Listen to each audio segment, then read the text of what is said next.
What is going on, everybody, and welcome back to the channel. So a couple things that we are going to talk about just before we get into this video. The first thing is I do apologize for those of you guys that did see episode 24. This is actually going to be episode 24, so for those of you guys that are kind of confused about what I'm talking about, don't worry about it. It never happened. You never seen anything. So we will move right along with the video. With that being said, we ended up having a little bit of corrupted data. In front of us, you guys will see the Milwaukee series there down at the bottom, where we ended up losing the 2 games in that series. So we ended up losing the series. That is actually where we would have been leading off from episode 23, because we just finished the San Francisco Giants. So that is kind of where you guys are. You were expecting the Milwaukee and the Philadelphia series, but those kind of were the corrupted data. So unfortunately, those are not going to be in this video. So we're just going to kind of talk about them. So we ended up losing to Milwaukee 2 games, 2-1 in the series, 2-9 in the first game, 7-5 in the first game, and then 0-4 in game number 3 on the rubber match for that series. And then in Philadelphia, you will see the first 2 games of the month. We ended up taking that series 7-3 and 6-4 against Philadelphia. The month of July, though, was not really too kind for the Pittsburgh Pirates. Definitely one of the weaker months that we are having so far. You can see the first full week of July starting on the 4th. We did win on the 4th of July, so that's always something good to see. But after that, Atlanta and the New York Mets pretty much made a mockery of the Pirates during that week, so it was not a good day to be a fan. In the month of July, as you can see, we went on a couple good losing streaks. We had a 6-game losing streak and then a 5-game losing streak, so things weren't really the best, but we're starting to kind of hopefully rebound here, trying to make more of a playoff push. But I did want to kind of get off my chest, because I wanted to just say, hopefully we can make more content, bring some more things out, and things are looking pretty good. In this video, we are going to end up actually playing the Milwaukee Brewers at the next month into the season. So we're moving closer and closer to that postseason. Hopefully we can push. Things are looking a little bit. We're going to talk about the standings and things here shortly. But with that being said, guys, if you guys do enjoy today's video, be sure to leave a like, comment down below, and subscribe for more amazing content, because only you can make a difference for today's channel. So your support is always greatly appreciated. And with that being said, guys, let's get right into the video. And another small side note to add, the Philadelphia Phillies series that we actually ended up having, we ended up winning the first game of the month in August, so it's a good start into the month of August. We won 5-3. That is a full game sweep. So heading into this Milwaukee Brewers series, this is going to be hoping to start things off good, hoping to get some momentum rolling. Pirates are looking strong, standing at 49-56, heading into the Milwaukee Brewers, who are 55-51, just beat us in a series. Things are looking good. Today's video is just going to be more of an update video for you guys. This is going to be uploaded a little bit later, so I do apologize. But with that being said, guys, we're going to talk about the stats and around the league data right now. And now jumping into the standings, the Pittsburgh Pirates still sitting at 4th place, while we are 49-56, trying to head into our 50th win of the season. We are currently 5.5 games back of the Milwaukee Brewers, who are in first place now. They are currently 1 game ahead of the Cubs and the Cincinnati Reds, who are 3.5 games up. The Milwaukee Brewers are on a 4-game win streak, while they are 8-2 in their last 10. They have been playing some very good ball, but the Pittsburgh Pirates are not too far behind. We have a 3-game win streak, who we just got off of a sweep against the Philadelphia Phillies, as mentioned before, and then we are 7-3 in our last 10. So hopefully during this Brewers series, this is kind of a big make or break series, heading right into the month of August, starting to kind of wind down into the season. So hopefully the tone can get set. Things are looking very good in the division. A lot of players or a lot of teams rather, are still really racing into the division. The only team that's really kind of not looking good in the NL Central is the St. Louis Cardinals, who are 42-64. But hopefully, if the Pirates can continue to win, we don't fall too down low as the Cardinals, because one more bad series like we had in July, and we could potentially be out of the contention for playoffs. We're not really a team that is supposed to be pushing for the postseason, but things have been looking pretty decent, and we made a couple off-season, but mid of the season, July trade deadline moves. So hopefully we can make things happen as we jump further into the season.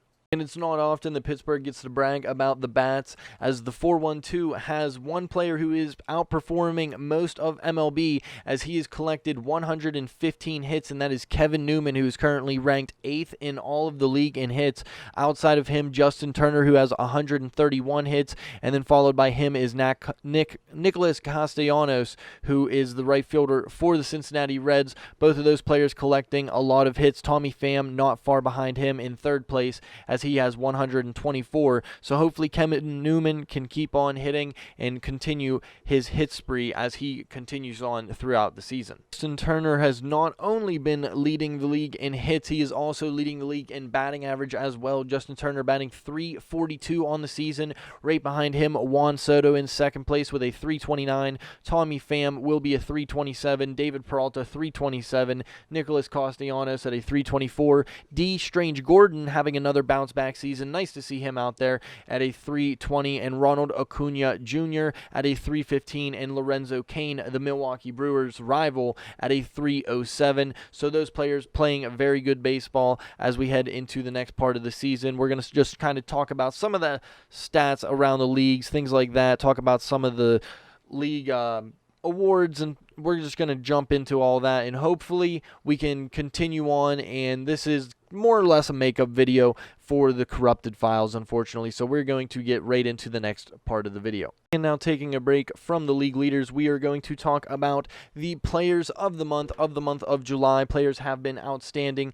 Players like Dinelson Lamet of the San Diego Padres. The Padres trying to scratch and claw against the big power bats of the Los Angeles Dodgers, followed by that immaculate pitching with players along the lines of Trevor Bauer and Clayton Kershaw. Trevor Bauer, the recently signed player, trying to make his impact in Los Angeles this season, hoping he can perform well in LA. He is not a player of the month, but Dinelson Lamet is one of them, followed by Ronald Acuna Jr. in center field. He had a fantastic month in center as he played .344 average on 10 home runs and 27 RBIs. Already 10 home runs just in that month, looking very good. Rookie of the month in 27 ABs was Jacob Amaya. Next up, we're going to be looking at the Gold Gloves, and right there in center is Bryan Reynolds, having a fantastic fielding display of this season. 201 putouts and 8 outfield assists, looking good. And followed by him, above him, is Starling Marte, former Pittsburgh Pirate, and then NL Central rival Harrison Bader is rounding things out, as he is going to be leading things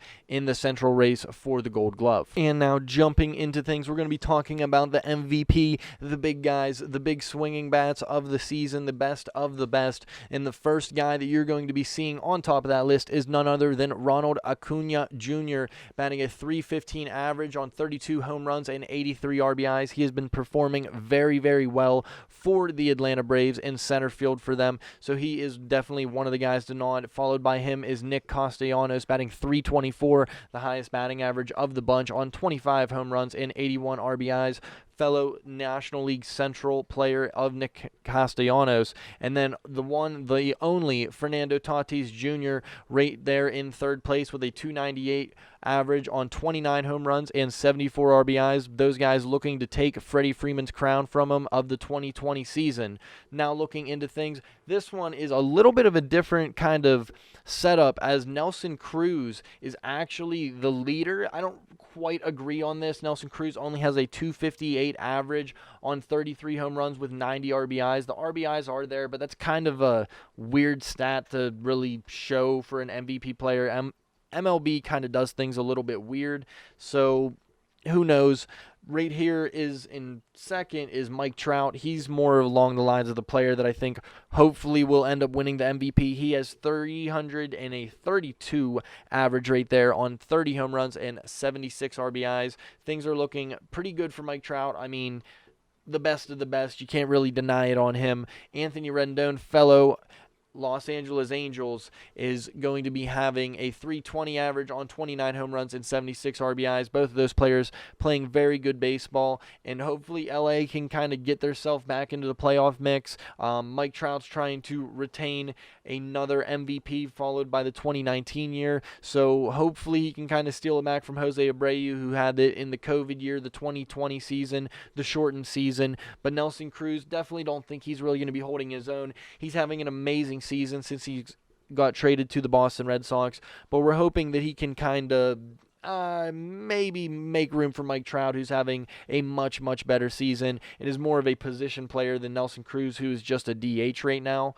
And now up, we are going to be talking about the 3 last guys on this list, and that is the Cy Young candidates for this season if the season ended today, and that would be Jacob Degrom, the coup de la grace, the best of the best. He has got a 12-1 record. He has been pitching amazing. Part of the reason the New York Mets have had so much success, he has already won one in 2019 and already in 2018, so trying to make his 3rd straight, well, not followed by Trevor Bauer, who won it in 2020. Still an amazing display, as he is currently 3rd place in 10-1 with a 2.45 ERA on 141 strikeouts. And then right in the middle of those guys is the veteran arm, the lefty in Clayton Kershaw, another one of the best pitchers to ever do it. He is 15-4 on a 2.47 ERA with 146 strikeouts. Those are the 3 players on the season. And with that being said, guys, that is going to end today's episode, and hopefully I see you guys on the next one. With that being said, I will see you later. Bye-bye.